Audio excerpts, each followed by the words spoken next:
Hello everyone, my name is Rahul.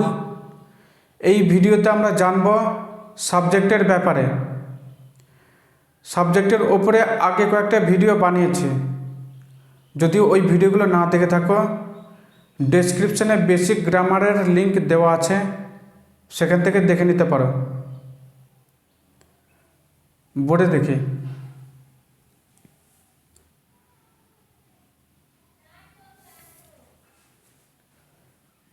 এর আগের ভিডিওগুলোতে সাবজেক্টের ব্যাপারে কয়েকটা কথা জেনেছিলাম, এই ভিডিওতে ডিটেলসে জানব।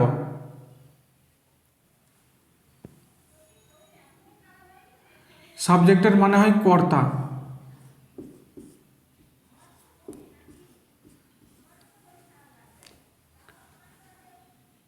কর্তা অর্থাৎ যে কাজ করে।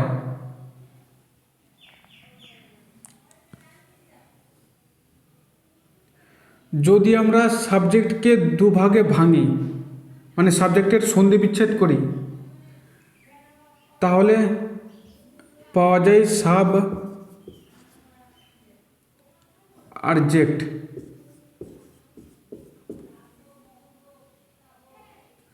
সাব এর মানে হয় সামবডি,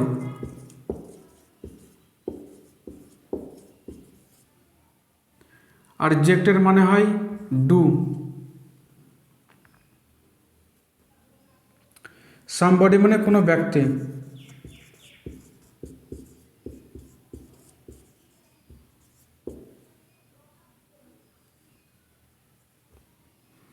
আর ডু মানে কাজ করা।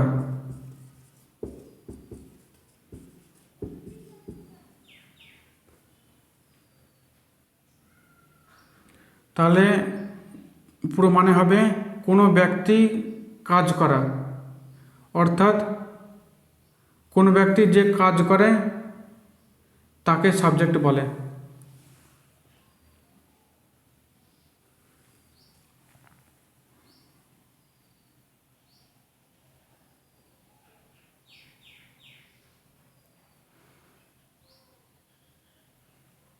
এবার আমরা সাবজেক্টের সংজ্ঞা জানব।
কোনো বাক্যে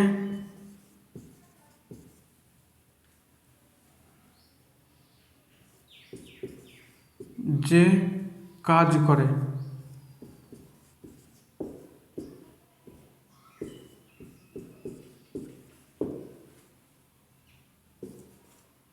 বা যার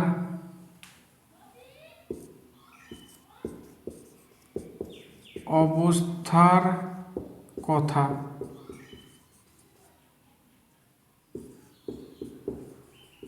বলা থাকে,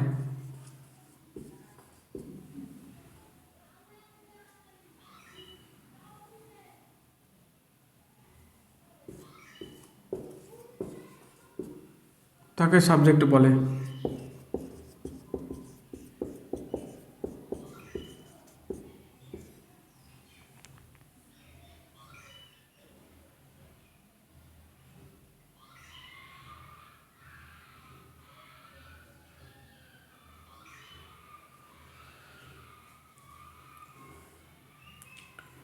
কোনো বাক্যে যে কাজ করে বা যার অবস্থার কথা বলা থাকে, ওই ব্যক্তিটাকে সাবজেক্ট বলে। ব্যক্তিও হতে পারে, কোনো বস্তুও হতে পারে।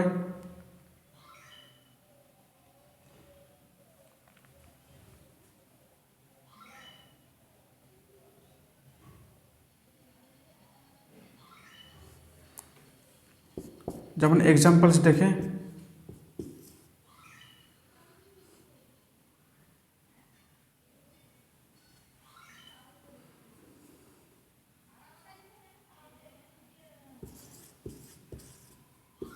ওয়ার্ডসওয়ার্থ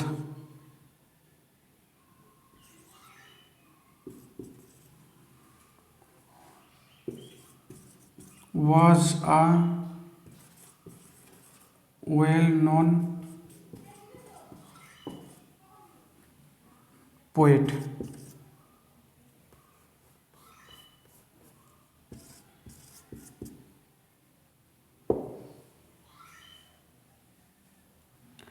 ওয়ার্ডসওয়ার্থ একজন বিখ্যাত কবি ছিলেন।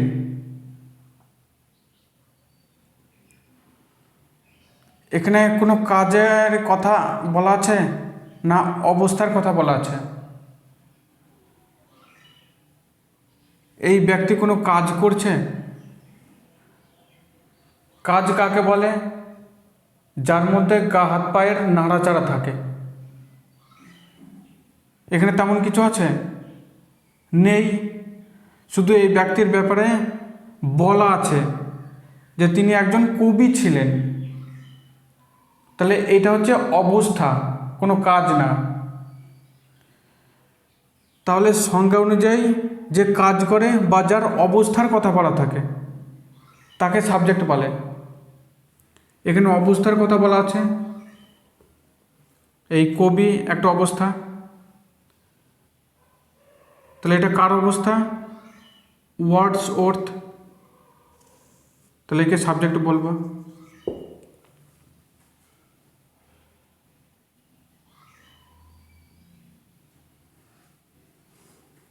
দ্বিতীয় এক্সাম্পল দেখে,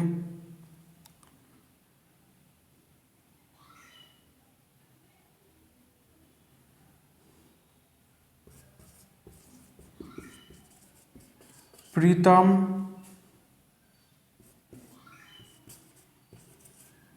প্লেস ক্রিকেট।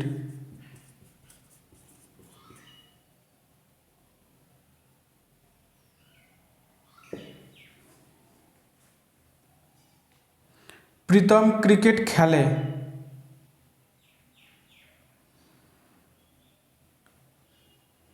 এই বাক্যে কাজের কথা বলা আছে না কোনো অবস্থার কথা বলা আছে?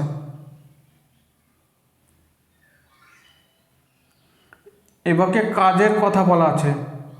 এই খেলাতে গা হাত পায়ের নাড়াচাড়া থাকে, তাই একে কাজ বলবো। এই কাজ কে করে? প্রীতম। তাহলে যে কাজ করে তাকে সাবজেক্ট বলে, সে অনুযায়ী প্রীতম এখানে সাবজেক্ট হবে।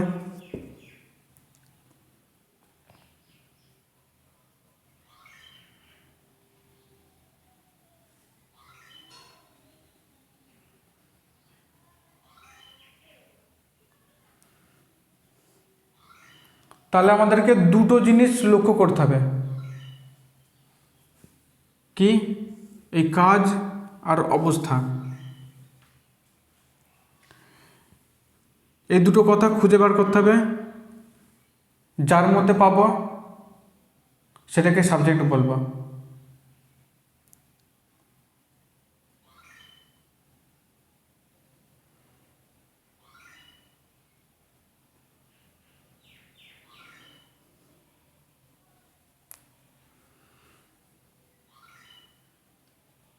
আশা করি এই সংজ্ঞাটা বোঝা গিয়েছে।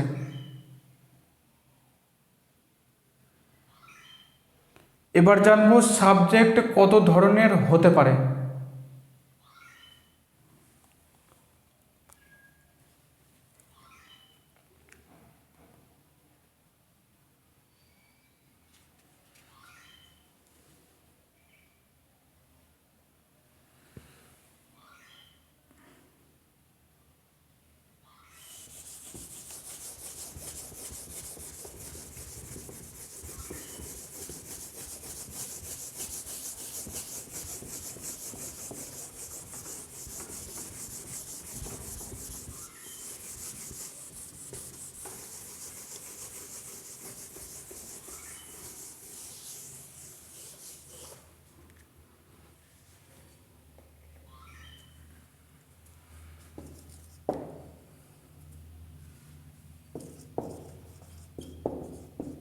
সাবজেক্ট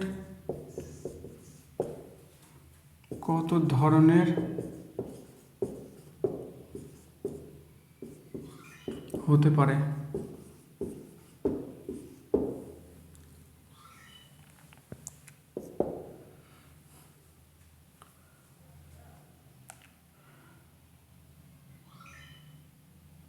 সাবজেক্ট হতে পারে কোনো একজন বা দুজনের নাম,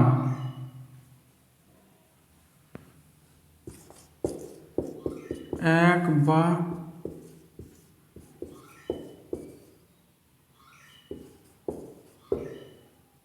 দুজনের নাম।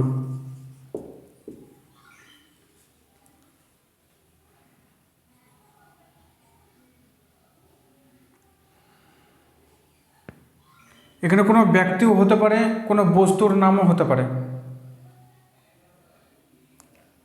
দুজনও থাকতে পারে, দুজনের বেশিও থাকতে পারে।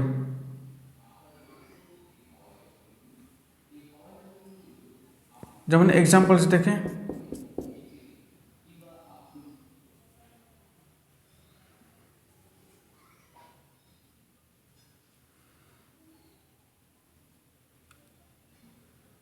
তাহলে সাবজেক্ট কোনো একজনের নাম হতে পারে বা একটা বস্তুর নাম হতে পারে, দুজন বা তার বেশি জনেরও নাম হতে পারে বা বস্তুর নাম হতে পারে। এইটুকু আশা করি বোঝা গিয়েছে। এবারে এটাকে এক্সাম্পলসের মাধ্যমে বুঝাই।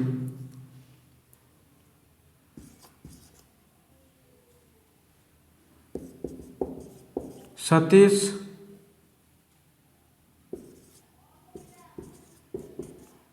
works at that shop.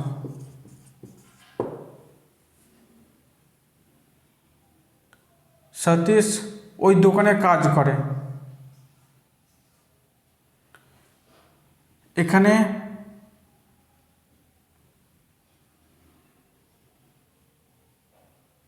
যে কাজ করে সেটাকে সাবজেক্ট বলে, মানে সেই ব্যক্তিকে সাবজেক্ট বলে। তাহলে সতীশ এখানে সাবজেক্ট হচ্ছে। আর এটা কি ধরনের সাবজেক্ট হচ্ছে?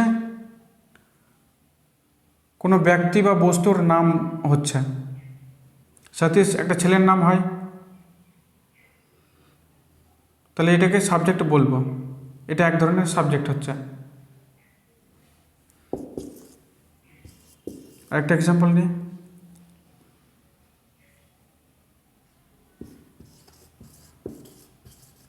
মোহন is a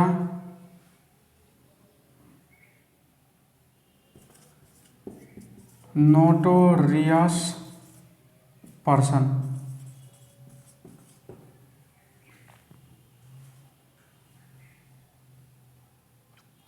মোহন হলো একজন কুখ্যাত ব্যক্তি। কুখ্যাত মানে যারা অপরাধী হয়, খারাপ কাজ করে। তাহলে এখানে কোনো কাজের কথা বলা আছে না, এখানে মোহনের ব্যাপারে কিছু বলা আছে, মোহনের অবস্থার কথা বলা আছে। তাহলে যার অবস্থার কথা বলা থাকে তাকে সাবজেক্ট বলে। তাহলে মোহন এখানে সাবজেক্ট হচ্ছে। আর মোহন কী ধরনের সাবজেক্ট?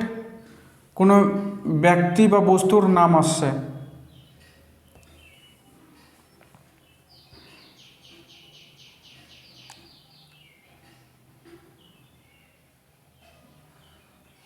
আর একটা সেন্টেন্স নেই,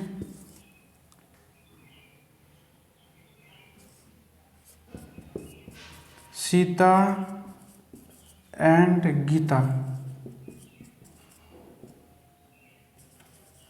আর টু সিস্টার্স।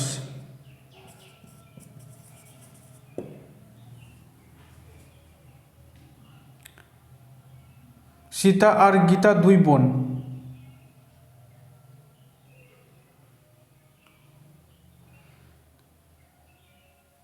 এখানে কার ব্যাপারে কথা বলা হচ্ছে? যে এরা দুই বোন, এই দুজনের কথা বলা হচ্ছে, সীতা আর গীতা। এই দুজনে কোনো কাজ করছে না, তাহলে কি করে সাবজেক্ট চিনব? এদের অবস্থার কথা বলা আছে, তাই এই দুটোকে সাবজেক্ট বলা যাবে। তাহলে সীতা আর গীতা এখানে সাবজেক্ট হচ্ছে।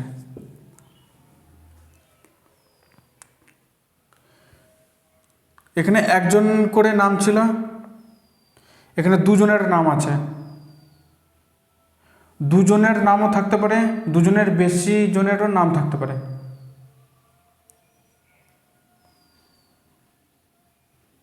তাহলে এটা কি ধরনের সাবজেক্ট হচ্ছে? কোনো ব্যক্তি বা বস্তুর নাম, এই ধরনের সাবজেক্ট হচ্ছে।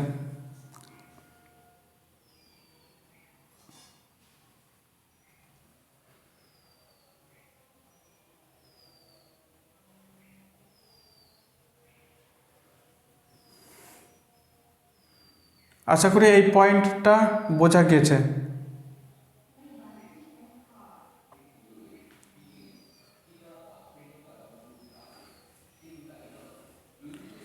এবার দ্বিতীয় পয়েন্ট জানব।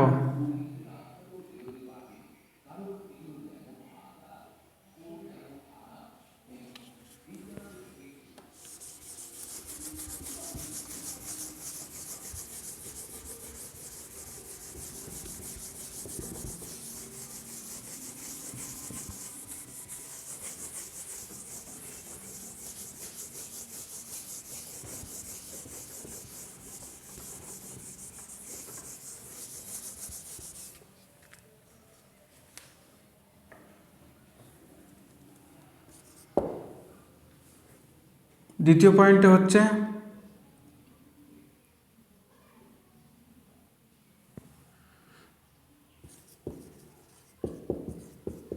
সাবজেক্ট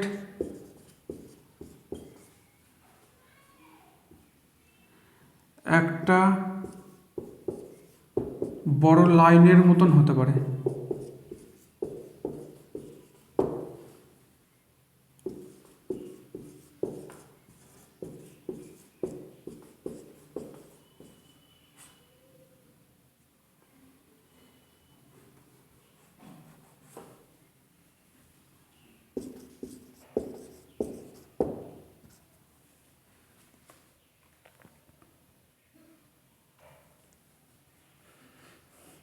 অনেক বাক্য আছে যেগুলোতে কোনো নাম থাকে না, একটা বড় লাইনের মতনই সাবজেক্ট হয়।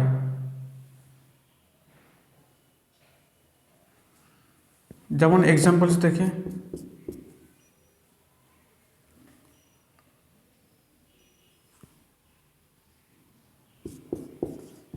দ্য টিচার্স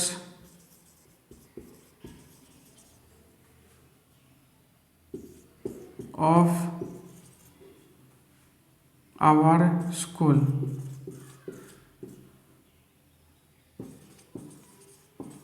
were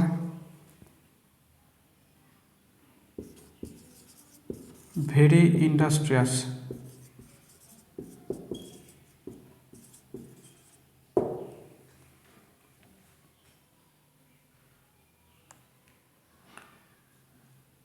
এই বাক্যের মানে হচ্ছে আমাদের স্কুলের স্যাররা বা ম্যাডামরা খুবই পরিশ্রমী ছিলেন।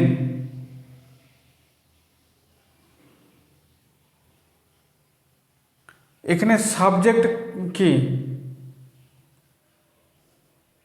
কেউ বুঝতে পারবে?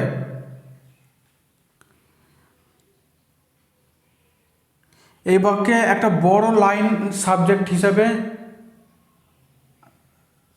হবে,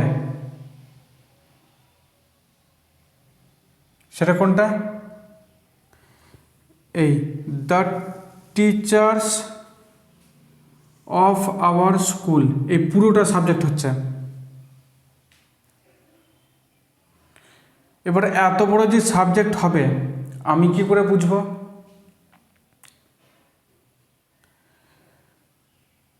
এর জন্য আমাদেরকে সংজ্ঞাটা মনে করতে হবে। সংজ্ঞায় কি বলা আছে, যে যে কাজ করে বা যার অবস্থার কথা বলা থাকে তাকে সাবজেক্ট বলে। তাহলে এইখানে দেখতে হবে কে কাজ করে। এই বাক্যে কোনো কাজের কথা বলা আছে না, তাহলে কাজ নেই, অবস্থা খুঁজতে হবে। এই বাক্যে কারোর অবস্থার কথা বলা আছে, হ্যাঁ আছে। এ বাক্যের মানে কি, আমাদের স্কুলের টিচার্সরা খুবই পরিশ্রমী ছিলেন। তাহলে আমাদের স্কুলের টিচার্সদের ব্যাপারে কথা বলা হচ্ছে, তাদের অবস্থার কথা বলা হচ্ছে, যে তারা কেমন ছিল, তারা কেমন ছিলেন, পরিশ্রমী ছিলেন, এটা অবস্থা হচ্ছে। তাহলে যার অবস্থার কথা বলা হচ্ছে সেটাই সাবজেক্ট হয়। সেটা একজন ব্যক্তিও হতে পারে বা একটা বড় লাইনও হতে পারে। তাহলে এই যে পরিশ্রমী, এটা কার অবস্থা, আমাদের স্কুলের টিচার্সদের অবস্থা। এখানে শুধু টিচার্স সাবজেক্ট ধরলে হবে না, টিচার্স তো হচ্ছেই, কিন্তু কোথাকার সেটাও ধরে নিতে হবে। আমাদের স্কুলের, যদি শুধু টিচার্স সাবজেক্ট ধরি তাহলে কোথাকার টিচার্স এটা আমি কি করে বুঝব, যেহেতু লাইনে বলা আছে কোথাকার টিচার, তাই এই পুরোটাকেই এই টিচার্সের সঙ্গে সাবজেক্ট হিসেবে ধরতে হবে। যদি টিচার্সের ব্যাপারে কিছু বলা থাকে তাহলে সেইটুকুকেও সাবজেক্টে ধরে নেব। আর যদি শুধু টিচারের কথা বলা থাকে, শুধু টিচার দেওয়া থাকে, তাহলে ওটাকেই সাবজেক্ট ধরব। যেহেতু পুরোটা আছে তাই এই পুরোটাকে সাবজেক্ট ধরব।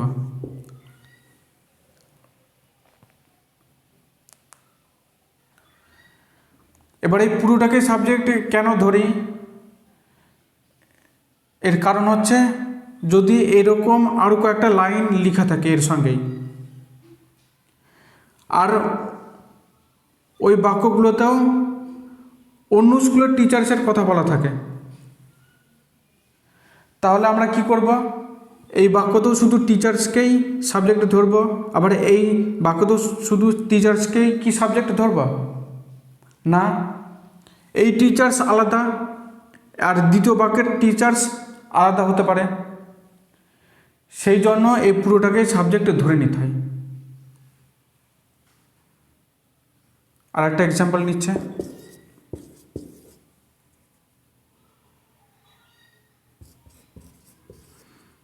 The bravery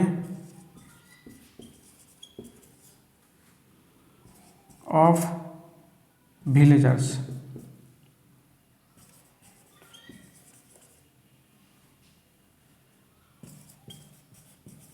saved the child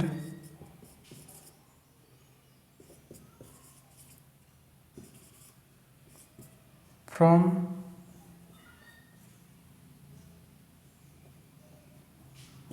a wolf.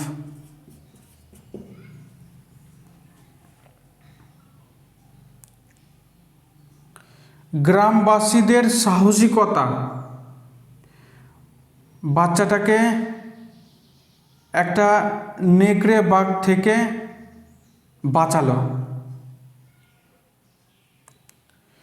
এখানে সাবজেক্ট কি হচ্ছে ভালো করে বুঝতে হবে। সাবজেক্ট কাকে বলে, যে কাজ করে বা যার অবস্থার কথা বলা থাকে। তাহলে এখানে কোনো কাজের কথা বলা আছে নাকি এটা আগে খুঁজতে হবে। এই বাঁচানো, এটা একটা কাজ হয়, কারণ এতে হাত পায়ের নাড়াচাড়া থাকে, তাই এই বাক্যে কাজের কথা বলা আছে, অবস্থার কথা বলা নেই। তাহলে এই কাজ কে করছে বা কে করলো, শুধু গ্রামবাসীরা করলো, গ্রামবাসী আছে এখানে, অবশ্যই গ্রামবাসী তো কাজ করলো, মানে গ্রামবাসীরাই মানুষজনই তো কাজ করে, তাহলে এই গ্রামবাসীকে সাবজেক্ট ধরব। কিন্তু আমি বলে রাখি এখানে গ্রামবাসী সাবজেক্ট হচ্ছে না, গ্রামবাসীও থাকবে, ভিলেজার্সও থাকবে, কিন্তু তার সঙ্গে আরও কিছু যোগ করা হবে। এখানে কি বলা আছে? গ্রামবাসীর সাহসিকতা।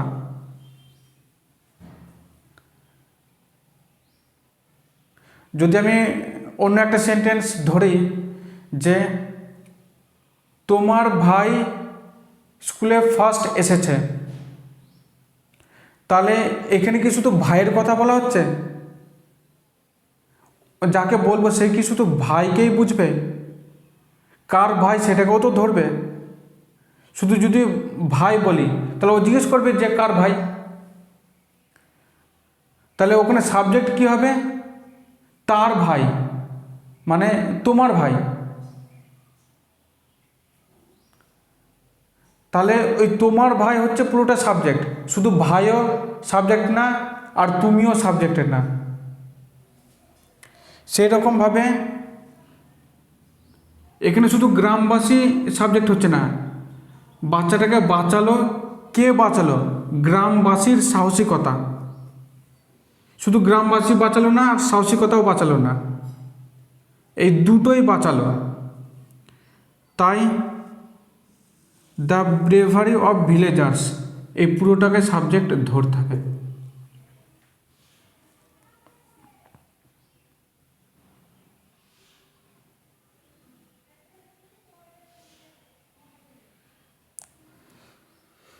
তাহলে আশা করি এই পয়েন্টটা বোঝা গেছে।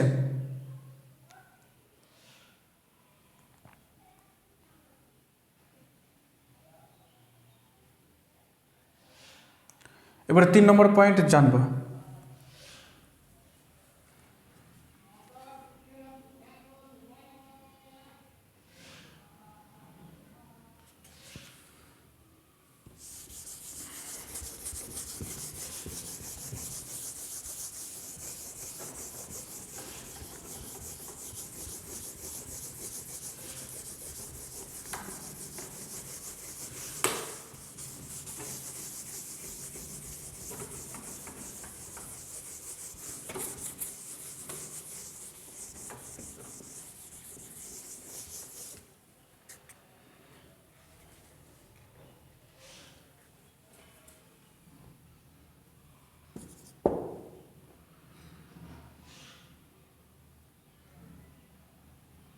তিন নম্বরে বলা যাবে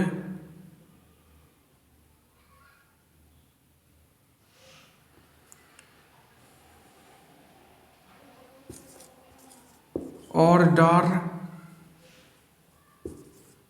ও রিকোয়েস্ট।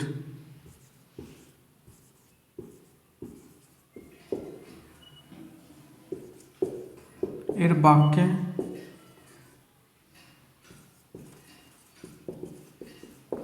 সাবজেক্ট হিডেন থাকে।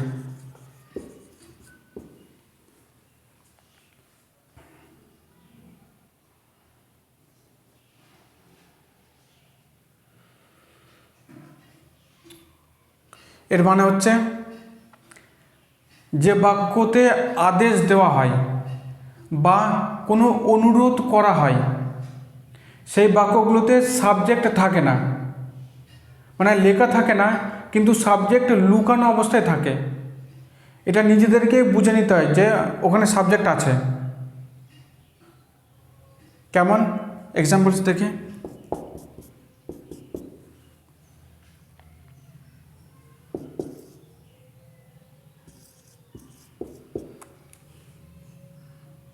Get out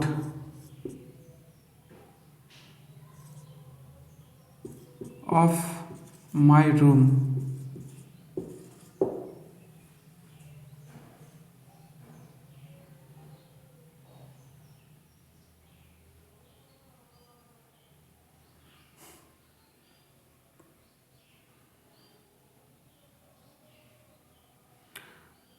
get out of my room, আমার ঘর থেকে বেরিয়ে যাও, যদি আমাকে এই কথা কেউ বলে যে আমার ঘর থেকে বেরিয়ে যাও, তাহলে আমাকে কেউ তো এটা বলবে,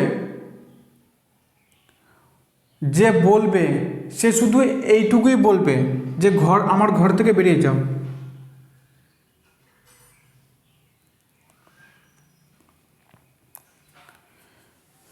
এটাকে একটু ভালো করে বুঝতে হবে।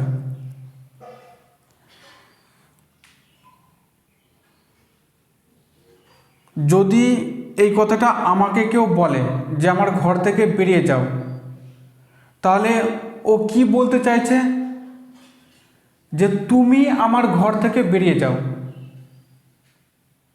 এই দুটো কথাই তো এক, যে আমার ঘর থেকে বেরিয়ে যাও বা তুমি আমার ঘর থেকে বেরিয়ে যাও, দুটোরই মানে এক। তাহলে এইখানে আমি বুঝতে পারছি যে ইউ লুকানো অবস্থায় আছে, হিডেন আছে। সাবজেক্ট যেহেতু বাক্যের শুরুতে বসে, তাই ইউকে বাক্যের শুরুতেই লুকানো অবস্থায় বুঝে নিতে হবে।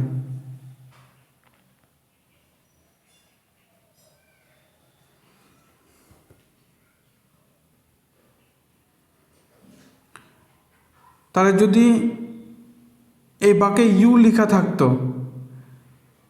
তাহলেও এই বাক্যের মানে একই আসতো। ইউ বাদ দিয়ে এইটুকু লিখলেও হবে, আবার ইউ যোগ করে পুরোটা লিখলেও হবে, এই বাক্যের একই মানে বেরোবে।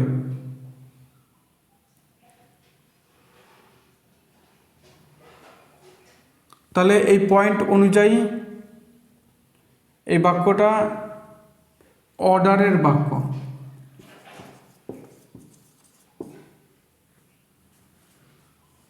আর পয়েন্টে কি বলা আছে, অর্ডারের বাক্যতে সাবজেক্ট হিডেন থাকে, লুকানো থাকে,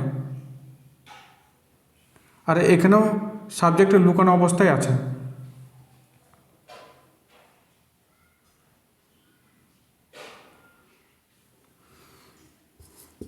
দ্বিতীয় এক্সাম্পল দেখে,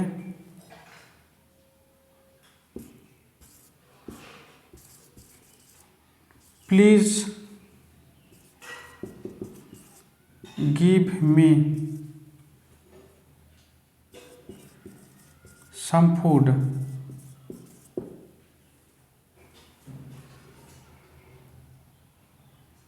कृपया আমাকে কিছু খাবার দাও। এই বাক্যটা কি ধরনের বাক্য? রিকোয়েস্ট, অনুরোধ করা হচ্ছে এই বাক্য থেকে, রিকোয়েস্টের বাক্য এটা। পয়েন্টে কি বলেছে, রিকোয়েস্টের বাক্যতে সাবজেক্ট লুকানো থাকে। এই বাক্য সাবজেক্ট কি, কৃপয়া আমাকে কিছু খাবার দাও। এখানে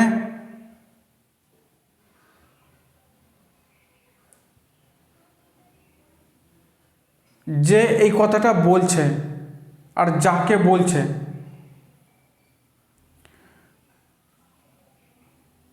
মনে করি কেউ আমাকে এই কথাটা বলছে যে কৃপয়া আমাকে কিছু খাবার দাও, তাহলে এই কথাটাকে আমি এইভাবেও তো বুঝতে পারি, বা ও এইভাবেও তো বলতে পারে যে তুমি কৃপয়া আমাকে কিছু খাবার দাও। এই তুমিটা বললেও হবে, না বললেও হবে, ওই কথা থেকে বোঝা যাচ্ছে যে ওখানে তুমি লুকানো আছে। তাহলে এখানেও ইউ হিডেন আছে। কৃপয়া আমাকে খাবার দাও বা তুমি কৃপয়া আমাকে খাবার দাও, এই দুটোর বাক্যেরই মানে এক।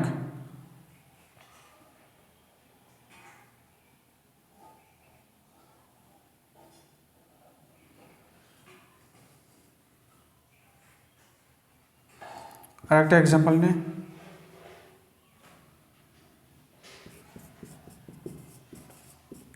Kindly get me a glass of water.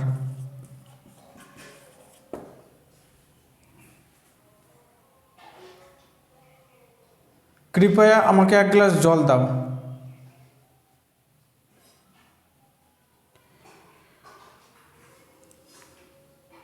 এটা কি ধরনের বাক্য? রিকোয়েস্টের বাক্য। এই বাক্য থেকে অনুরোধ করা হচ্ছে। এখানে সাবজেক্ট নেই। সাবজেক্ট কোনটা হবে? যে কাজটা করবে। কৃপয়া আমাকে এক গ্লাস জল দাও, তাহলে এখানে জল কাকে দিতে বলছে? যাকে দিতে বলছে সেই সাবজেক্ট হবে। তাহলে এই বাক্যকে আমি এভাবেও তো বলতে পারি, কৃপয়া তুমি আমাকে এক গ্লাস জল দাও, কারণ এই তুমিই তো দেবে, যাকে বলছে সেই তো দেবে। তাহলে এখানে সাবজেক্ট নেই। তুমির ইংরেজি হচ্ছে ইউ, ইউ নেই, তাহলে ইউ এখানে লুকানো অবস্থায় আছে। কৃপয়া আমাকে এক গ্লাস জল দাও বা তুমি কৃপয়া আমাকে এক গ্লাস জল দাও, এই দুটো বাক্যে একই মানে আসে। দুটো বাক্য থেকে একই মানে আসছে, তাহলে বোঝা যাচ্ছে ইউ এখানে লুকানো আছে।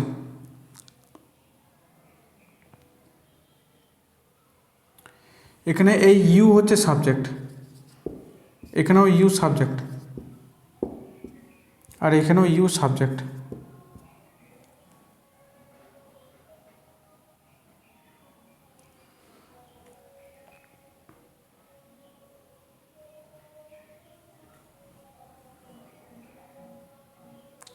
তাহলে এই পয়েন্ট থেকে জানলাম,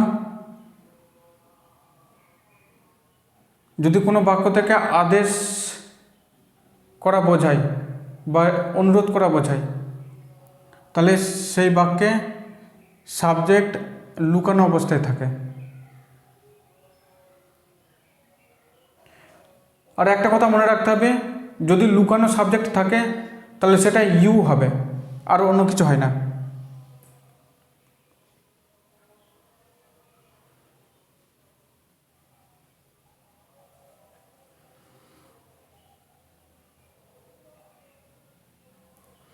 আশা করি এই 3 নম্বর পয়েন্টটা বোঝা গেছে।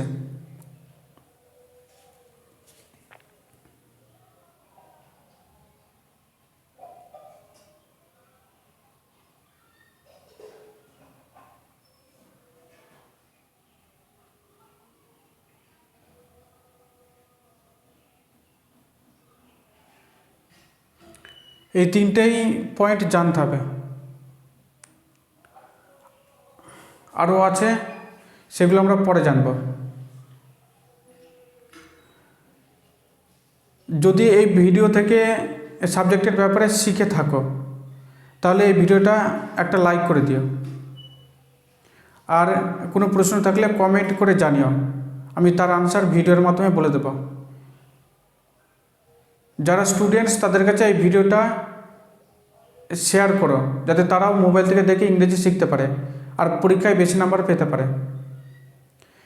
আমার চ্যানেলে নতুন থাকলে চ্যানেলটা সাবস্ক্রাইব করে নিও, কারণ সহজভাবে ইংরেজি শেখার জন্য এরকম ভিডিও আমি ইউটিউবে ছাড়ি। দেখাবে নেক্সট ভিডিওতে। Till then, by.